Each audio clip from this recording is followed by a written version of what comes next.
Hello everyone and welcome to Avision institute. और आज जो हम डेली करंट अफेयर्स डिस्कस करेंगे वो 9th ऑफ फेब का डिस्कस करेंगे और आपके सामने काफी इंपॉर्टेंट कॉन्सेप्ट्स जो है और साथ साथ में जो मुद्दे रहे हैं उसको हम डिस्कस करेंगे करंट अफेयर्स के पॉइंट ऑफ व्यू से।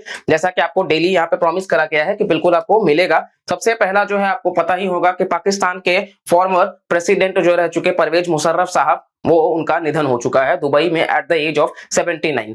तो ये इंपॉर्टेंट नहीं है कि परवेज मुशर्रफ का डेथ हो गया है, ये इंपॉर्टेंट है कि उनका जो डेथ हुआ है वो किस कारण से हुआ है।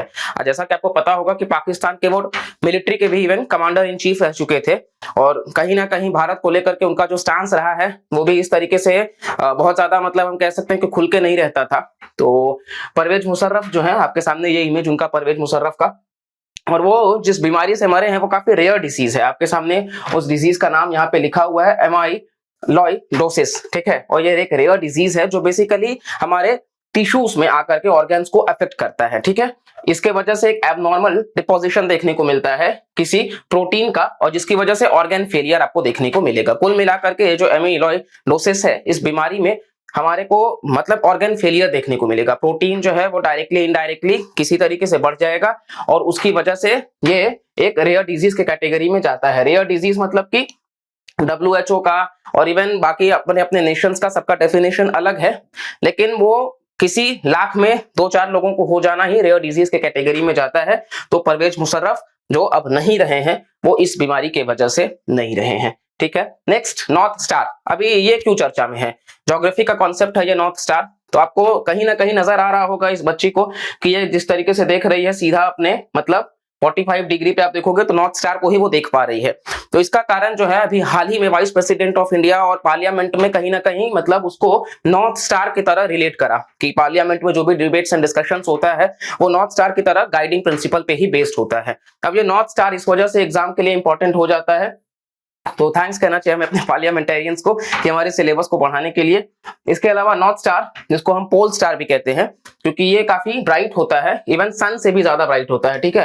अब आप देखोगे आपको लगेगा कि नहीं सन तो ब्राइटेस्ट है यार, लेकिन नहीं, नॉर्थ स्टार सन से भी काफी ज्यादा ब्राइटर है, काफी ज्यादा ब्राइटर है।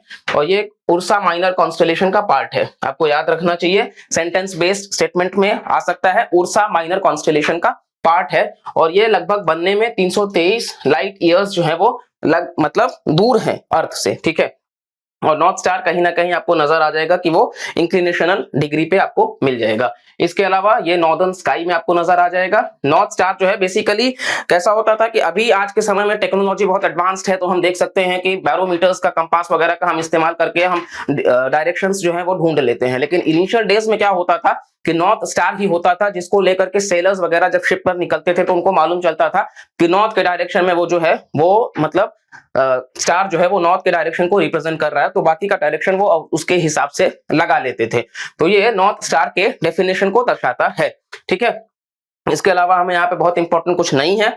नेक्स्ट जो है वो है बार्ड क्या है। तो जैसा कि आपको पता होगा चैट जीपीटी काफी ज्यादा रहा है न्यूज में, तो चैट जीपीटी के कंटेक्स्ट में उसको जवाब देने के लिए एक नया आर्टिफिशियल इंटेलिजेंस सिस्टम गूगल के द्वारा बनाया गया है जिसका नाम बार्ड रखा गया है। तो ये बार्ड क्या है? चलिए, अब दोनों के बीच में कॉन्फ्लिक्ट भी शायद अच्छी कंपटीशन में हो, तो गूगल ने फाइनली डिसाइड किया है अपना नया एआई चैटबॉट बनाने का जिसका नाम बार्ड होगा, ठीक है। बार्ड क्या होगा? तो ये बेस्ड होगा लैम्डा मॉडल पे, ठीक है। आपको फुल फॉर्म यहाँ पे आप पढ़ सकते हो, language model for dialogue application. LaMDA model पे बेस्ड होगा और ये खुद का उसका चैटबॉट होगा गूगल का। आपको कुछ भी डाउट है आप उस चैटबॉट में जाकर के बात कर सकते हो, कुछ यूनिक चीजें वो आपको प्रेजेंट करके दे देगा और वो काफी यूनिक होगा, प्रेजेंटेशन स्टाइल से लेकर के सारी चीजें, ठीक है। और ये जो है वो काफी लाइट वेट वर्जन माना गया है लैम्डा का और इसमें काफी कंप्यूटिंग पावर जो है वो कम लगेगा, ठीक है। तो ये इसका एक आप कह सकते हो कि बहुत अच्छा है। साथ साथ में काफी ज्यादा फीडबैक भी ये लेता रहेगा, तो यूजर फ्रेंडली भी रहेगा। जैसा जैसा आप फीडबैक दोगे वैसा वैसा ये आपको सर्विस भी प्रोवाइड कराता रहेगा। और चैट जीपीटी जो है वो किसके द्वारा लाया गया था? तो माइक्रोसॉफ्ट के अज्यूर क्लाउड सर्विसेज के द्वारा। तो आपसे पूछा जा सकता है चैट जीपीटी किसके द्वारा है? माइक्रोसॉफ्ट के द्वारा, जबकि बार्ड जो है वो गूगल के द्वारा है। तो ये आपको ध्यान होना चाहिए, दोनों ऑलमोस्ट सिमिलर है लेकिन माना जा रहा है कि बार्ड उससे एक कदम आगे है। अब देखते हैं वो तो कंपटीशन जब होगा और उस तरीके से चीजों को जब हम फ्यूचर में कभी हम इस पे डिटेल वीडियो बनाएंगे आपके लिए जरूर लेकर के आएंगे। अगर आप चाहते हो तो आप कमेंट सेक्शन में जरूर बताना आपको वैसा अगर वीडियो चाहिए जहां हम दोनों को डिफरेंशिएट कर सके। इसके अलावा नेक्स्ट टॉपिक है स्पाई बलून। अब ये स्पाई बलून जो है वो आपको यहाँ पे इमेज में नजर आ रहा होगा।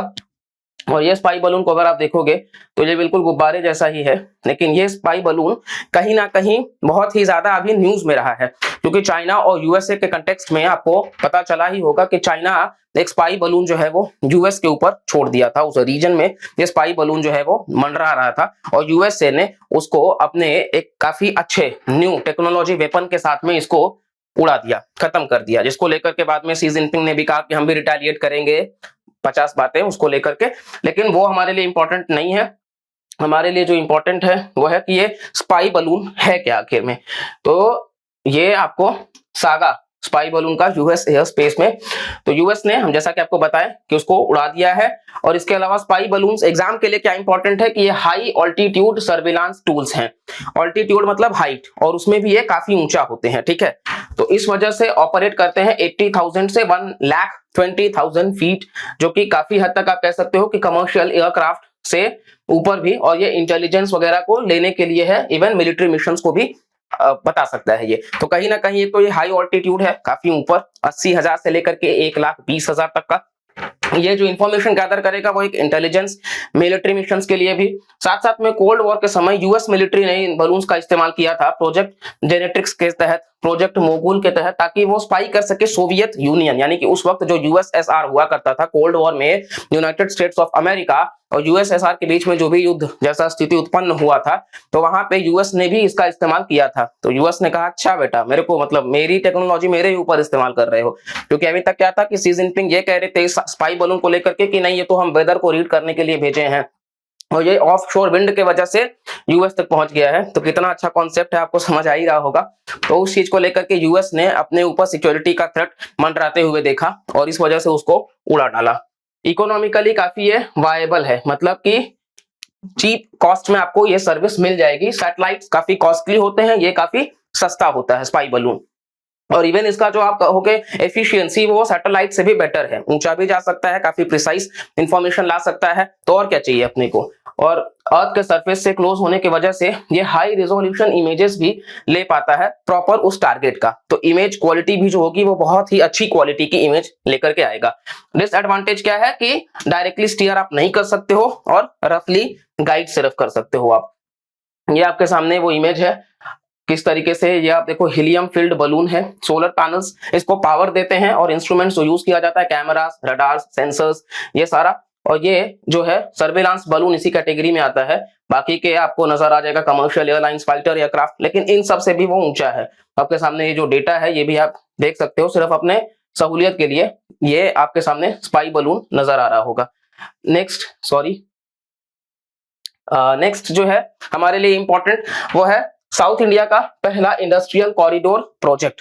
तो माननीय प्रधानमंत्री श्री नरेंद्र मोदी के द्वारा साउथ इंडिया का पहला इंडस्ट्रियल कॉरिडोर प्रोजेक्ट जो है वो एस्टैब्लिश किया गया है। अभी रिसेंटली हमने एशिया में लार्जेस्ट मैन्युफैक्चरिंग हेलीकॉप्टर फैसिलिटी भी चालू करी है। कहां पे चालू किया है कमेंट सेक्शन में जरूर हम चाहेंगे कि जो भी हमारे सिंसियर व्यूअर्स हैं, जो कंसिस्टेंटली इस इनिशिएटिव को फॉलो कर रहे हैं, जो हम आपके लिए बेस्ट करंट अफेयर्स जो पॉसिबल है एग्जाम में क्वेश्चंस रिलेटेबल है उस पर बना रहे हैं, तो आप भी कमेंट सेक्शन में एंगेज रहिए और कमेंट में जवाब जरूर दीजिएगा कि एशिया का लार्जेस्ट मैन्युफैक्चरिंग हेलीकॉप्टर फैसिलिटी कहां पे स्टार्ट करने की बात करी गई है। तो आइए आपको अपने टॉपिक पे लिए चलते हैं कि प्राइम मिनिस्टर नरेंद्र मोदी के द्वारा साउथ इंडिया का पहला इंडस्ट्रियल कॉरिडोर प्रोजेक्ट जो है वो तुमाकुरु जो है उसमें चालू करने की बात करी गई है। तुमाकुरु में under the Chennai Bengaluru industrial corridor, Chennai Bengaluru industrial corridor में ये आपको नजर आ जाएगा, ठीक है। तुमाकुरु में चेन्नई बेंगलुरु इंडस्ट्रियल कॉरिडोर में, और ये जो सीबीआईसी है ये